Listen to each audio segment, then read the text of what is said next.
So, mixed reality is an umbrella term. It goes off into two categories. There's virtual reality, and that's really anything that requires a full head mounted display, an HMD. And it completely immerses the user into an entirely virtual world. So, by today's standards, that would also mean that the user is able to interact with the world around him, and he has 6 degrees of freedom. This means that he can move his head up and down, but it also means that he can move forwards and backwards with his own body by walking, right? And we see a lot of games today. Anything VR is obviously VR. And then there's augmented reality. And augmented reality adds on to our existing world. And it often uses screens like mobile devices as a medium to see into this world, or I guess our world, with superimposed elements. Now you can use HMDs as well. And so an example of that would be like the Google Arts and Culture app, which allows you to virtually hang pictures on the wall, and like famous pictures by famous painters, and hang them on the wall, and you can see them through your phone. Now, one of the earliest human dreams about VR was a short story by American writer Stanley Wyndham. It was called Pygmalion Spectacles. And that was back in 1935. And this story involves these glasses, these spectacles, that, as clearly stated in the story, use stereoscopic vision to give the character the impression that he's being transported to another world. And what's interesting is that this is exactly how VR works. It's just science. It uses stereoscopic vision.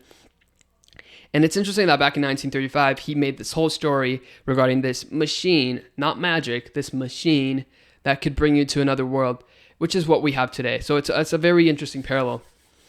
And what's interesting as well is that it's based on a Greek myth, the story that is, of a sculptor who fell in love with his statue so much that he had it come to life. And so I guess the meaning of the story is these glasses conceptualized on making our most fanciful dreams reality.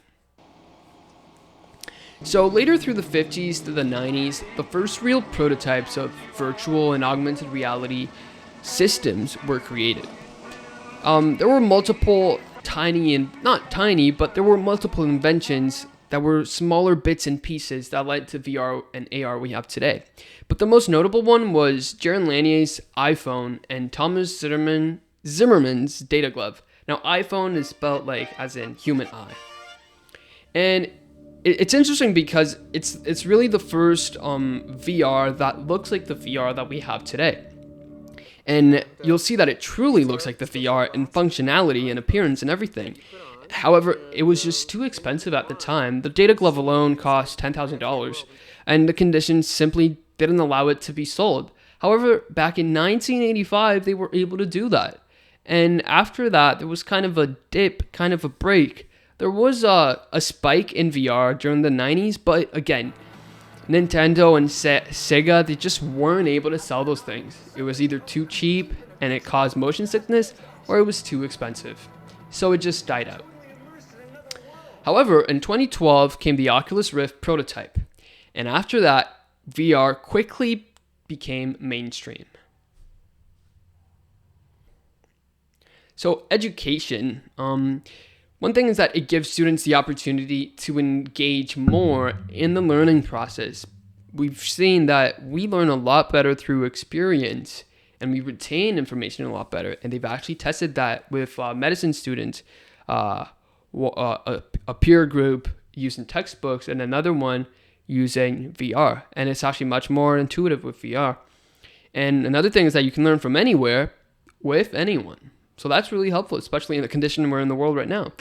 One of the drawbacks, however, it's not so much of a problem today because AR and VR isn't as strong in classrooms, but teachers might lose the control that they have in a physical classroom when they're online, and the learning might become more independent. It relies a lot more on the student's willingness to learn. So that's one of the problems. Then there's healthcare. Surgeries can be performed in a simulated environment for students of medicine, for example. And so that's not only safer than trying it on an actual human body, but it's also more efficient because if you screw up or something, you can just restart it. It's a simulation. It's not real, right? Another way is that AR can help in tight confined spaces like surgery rooms. If the doctors in the room are all wearing some sort of AR HMD, like the Microsoft HoloLens, they can, let's say, hover diagrams and whatever they need to see of a representation of the patient's body in all possible angles where everybody can see, different from a tiny little area where they're doing the surgery and they've got some camera there that's like all crunched up and then everybody has to look over it. So this is very helpful when it comes to AR. Then there's manufacturing. There's Jaguar Land Rover. They've used VR to display and visualize engines and machines components in 3D. So similar to the confined spaces, they can see things that they weren't usually capable of doing. And then finally, there's interaction between people. That's interesting because it's similar to the confined spaces. Again, you can have info cards floating around people. And let's say during a medical appointment, doctors, for the most of the time, they're just on their computer. They barely look at you. But if they were to have some sort of AR headset, they could look at you and see the information around them. They wouldn't have to, look at the screen, which kind of like breaks the interaction between doctor and patient. When it comes to environment, one of the benefits of VR is that there's no need for physical presence for meetings, let's say. So you don't need to drive as much, less plane rides, and so less pollution. It can also be used to raise awareness regarding our environment's health. So one really cool thing that Google did was in Singapore, in a museum. They mapped the museum and they built this virtual rainforest, and it was meant to raise awareness about the rainforest in Asia. And so with phones, they were able to see this rainforest being formed inside the museum, and that was really cool. When it comes to human health, VR has also helped children with autism spectrum disorder. What's cool about this is that it allows for a controlled environment that's also intuitive for the user. However, it does raise some questions about our eyes, let's say, and myopia. Over the 70s to today, there have been studies that shown, correlation between screens and our eyes' health going down. So that's one of the questions that we still don't know because the technology is still relatively new and we're only going to see in the future how this is all going to play out. When it comes to ethical issues, again, going back to children, until the age of 12, children are still developing their sense of understanding of the world, let's say, what's real and what's not. And you might think that sounds a little silly for a 12-year-old or 11-year-old, but if you think about movies, children often fantasize about their favorite characters come into life or certain things that they've seen in movies being actually real. And so you've got to imagine, if you're talking about a movie which is 2D, it's a screen, it's obviously not there, what do you think VR is going to do to a person's head? Because it's fully immersive. That's the whole thing about VR, and it can be good or bad. So that's one of the things you've got to ask yourself. There's also the topic of desensitization. So we've seen that certain things that go on in TV today wouldn't really be acceptable 50 years ago, but we're okay with it. People's heads getting chopped off and things like that. And then you might think, what is VR going to do? Are we going to be playing games where we kill people? I mean, games like that already exist, but we're going to be physically doing the act. It's a lot more natural. The movements are going to be a lot more natural. So that's another thing you've got to ask yourself. TV isn't the same as VR. VR is so much more immersive and can be so much more dangerous. So, however, there are strategies to encourage ethical practices. And the most important one would be being aware. Being aware, curating the content for kids, checking on them, checking on yourself, and, monitoring your response and your reactions.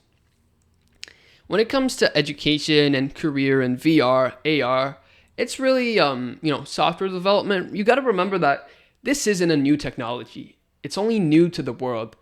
This was created back in 1985. It's not 100% new. So, the jobs, they've already existed for a while. But obviously, you're going to have new things with more innovation since it is more popular. But you have, let's say, graphic and design engineers. They're going to be working with tools like Maya, Maya, Autodesk 3D, 3ds Max, and you're going to be talking with game engines too as well. So a special thing with Unity, they use C#, whereas Unreal Engine, they require more familiarity with C++. So that's an important thing to know if you are going to be working with that. But again, I want to emphasize the whole idea of VR. What's really important of it that could be used for good or bad is just how immersive it is. Thank you.